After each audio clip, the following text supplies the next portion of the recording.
Кызыл Суу айылынан бизнес издегендер болсо, мындай 30 кишилик мончосу менен, 2 бокс стосу менен участоктун аянты 11 соток болгон, мындай эски үй жашаса болот. А бияка бул өзүңөрчө үй салсаңыздар болот. Бурчта жайгашкан, кааласаңыздар бул тарабынан келет, кааласаңыздар бул тарабынан келет. Учурда иштелип аткан бизнес, биякта да үй бүлөлүк мончосу бар экен. Анан бул мончо тарабын көрсөтөйүн. Баасын телефон аркылуу сүйлөшөбүз дейт. Кызыл Суу айылында азыр кайсы жерде экенин дагы көрсөтүп берем. Айымдардыкы жана эркектердики.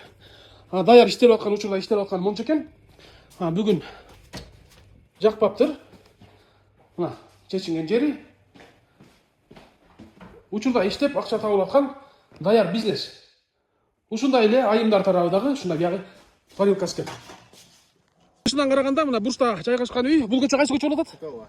Титова. Титова Пионерский. Бул Пионерский көчөсү экен. Бул Покровканын Кызыл Суунун Борбордук жолунан өйдө эле Ленин мектебинен өйдө чыгат экен да. Өйдө чыкканда эле бурчта турган үй. Бул тарабынан дагы кирет, бул тарабынан дагы кирет экен. Пискоблок менен тегеретте курчалган, 11 соток таза бар экен. Бурчта жайгашкандыктан бизнеске абдан ыңгайлуу. Мына борбордук жол, мына бир аз эле.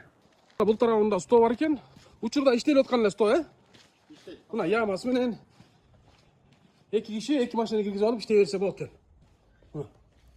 Астынын баары, подсветкалардын баары коюлуп, иштей берсеңиздер болот. Бул тарабында үй бүлөлүк мончо биягы, бул тарабы. Үй бүлөлүк мончо, анан тиги тарабы жанагындай 30 кишилик мончо. Участок 11 соток экен таза. Үйдү ичине жашай берсеңиздер болот. Кааласаңыздар өзүңүз буз салып, каалаганда үй салып алып, бизнесиңизде, жашаган жериңизде болуп, ушундай пайдалуу нерсе сатып атат. Баасын телефон аркылуу сүйлөшөбүз атасың, Баасын телефон аркылуу сүйлөшөбүз дейт. Кызыл Суу айылында ушундай участоктун аянты 11 соток болгон, иштелип аткан мончо, стол, пайда түшүрүп аткан бизнес сатып атат достор. Кызыккандар чалыңыздар.